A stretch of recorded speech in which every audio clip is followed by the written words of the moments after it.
Venture with me to the land of fire and ice for an epic winter trip. Iceland is an amazing country with natural beauty that truly is remarkable. From warm lagoons to black sand beaches and miles of ice, there's so much to explore. If you only have 3 days, don't worry. You'll still have the opportunity to fit in so many things. So come along as I give you an amazing 3-day itinerary to Iceland during the winter and the shortest days of the year.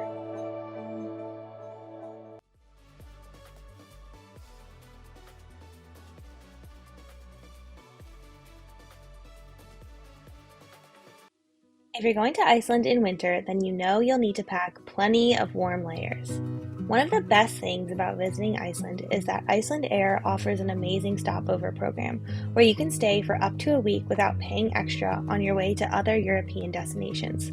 Luckily for us, it's also just a short 5.5 hour flight from DC, but that does mean there's not a lot of time to fit and sleep on a red eye over.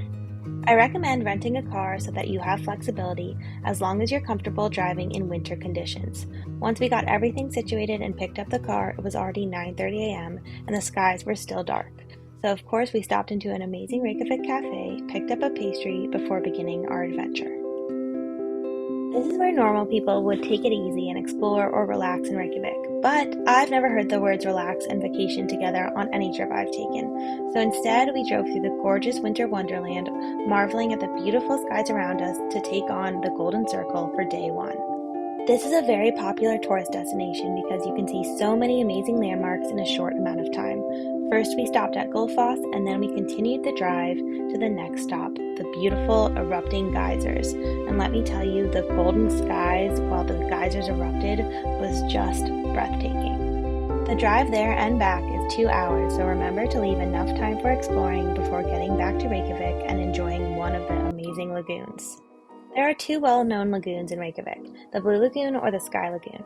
We opted for the Sky Lagoon because it was closer to town and I had visited the Blue Lagoon on my last trip to Iceland. My biggest tip is to time your visit with sunrise or sunset to enjoy the skies changing around you and luxuriate in the water. Of course, don't forget to grab a drink at the bar while you're enjoying the skies. And then finally, you can partake in the famous 7-step ritual at the Sky Lagoon. If it wasn't obvious already, the first step is just to hang out in the warm lagoon. Once you've done that, it's time to brave the cold plunge. We did this a few times before we headed into the sauna facility. Of course, it took a lot of bravery to stay in there for very long, but once you do, the feeling is incredibly invigorating and you just feel so much better. So I highly recommend staying in for as long as possible before getting out to do the next steps of the process. From there, you'll go into the gorgeous sauna with views over the water, which was especially amazing at sunset. From there, you'll go into the mist room, then you'll put on a body scrub, take a shower, and finish with a small cup of tea. Now, I can't say whether I liked the Sky Lagoon or the Blue Lagoon more, but I can say that the Sky Lagoon was an incredibly unique process, and I'm really glad that I got to experience it. Finally, after a long day of exploring and luxuriating, it's time to finally visit your Airbnb or hotel to unpack your stuff and rejuvenate for the night ahead of you. If you're going in the winter, that means you're heading out to see the Northern Lights.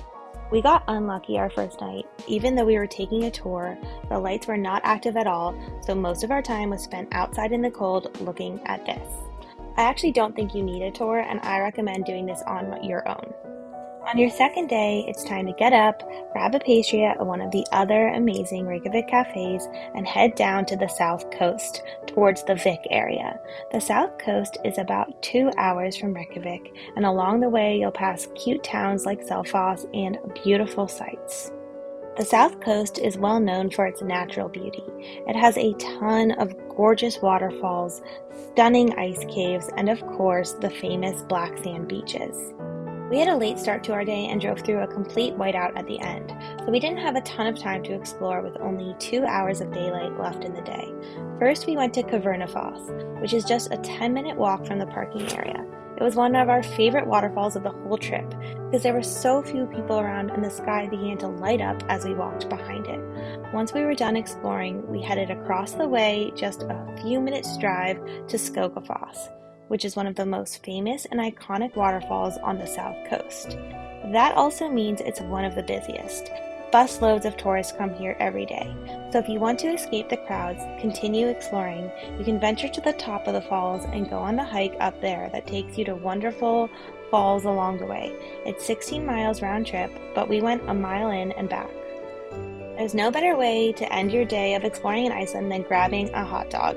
There are a few hot dog stands throughout the country, and you can get great hot dogs at a bunch of the gas stations along the way, so make sure you don't miss that. We had time to kill, so we grabbed a drink at a bar near Selfoss, which was really cute and fun. But then, of course, it was time to brave the cold and head out to catch the northern lights.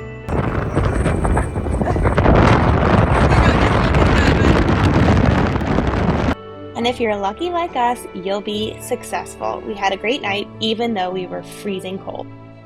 Sadly, it's time for your third and final day of the trip. If you want to take it easy, you can explore more areas of Reykjavik.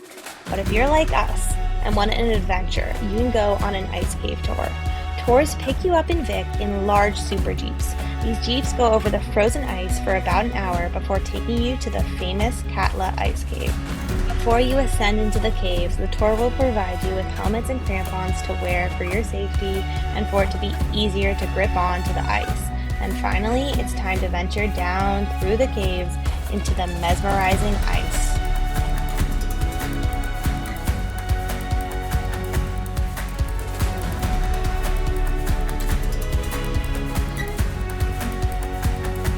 It felt completely unreal to be enveloped in an ice cave, and once we got out, we were treated to a magical golden hour.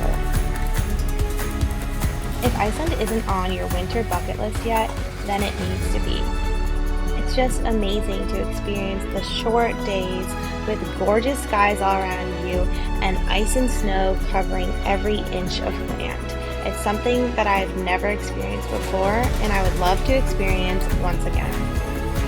Don't forget to buckle up for your super jeep ride back out onto the ice because it can get incredibly bumpy. And finally, when the jeep tour ends and you're done with the ice caves, it's time to venture to the unique black sand beaches of Iceland. Reynisfjara is one of the most famous beaches in the whole country. That's because of its gorgeous rock formations and its huge waves.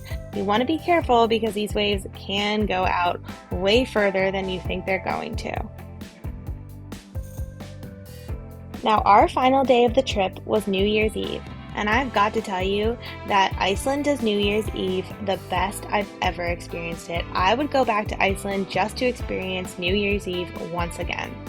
First of all of the local towns in the area set up these incredibly massive bonfires. Guests are welcome to stop in and enjoy, plus you might get the added bonus of fireworks going off all around you. In Iceland, fireworks are only legal this day, and all of the proceeds of fireworks go to the search and rescue team. So at midnight, you can see fireworks as far as the eye can see. It was crazy.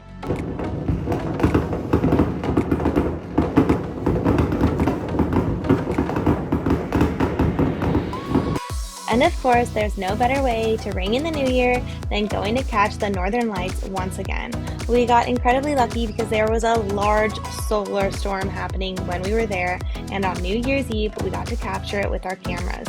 I was mesmerized because you could clearly see the bright greens and purples with your own eyes. Sadly, this means that our trip in Iceland was coming to an end. I hope I've convinced you that you need to visit Iceland in winter. I was blown away by all of the beauty. There's so many things and incredible places you can see in just 3 days. So what are you waiting for? It's time to book your flights and head to Iceland. And if you haven't yet, make sure to like and subscribe so you can follow along on all of our adventures and I can give you more great travel tips and itineraries.